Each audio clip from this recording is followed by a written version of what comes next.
એક કારખાનામાં આગ લાગી ને તે ભાઈ 150 કારીગરો એમાં કામ કરતા થાય, મિલ હશે કઈ, 150 કારીગરો ભરતું થઈ ગયા.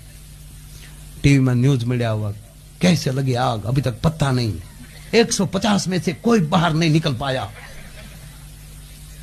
અને કંપનીના માલિકને ચૂક તાત્કાલિક ક્યાંક જાહેરાત નહીં કરી તો હોબાળો થાય.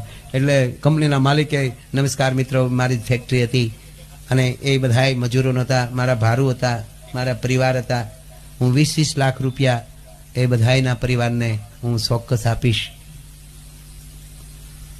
એમાં એક ભાઈ ઘીરે પગ્યો માવો છોડતો તેની ઘરવાળી કે લે તમે બેસી ગયા, એ કે બસ 151 હતા ને 50 જ મળ્યા 100. હું નીકળી જતો. કેમ? હું માવો લેવા બહાર ગયો ને ઘટના ઘટી. તેની ઘરવાળી કે કેતું નહીં કહું છું માવા બંધ કરો, માવા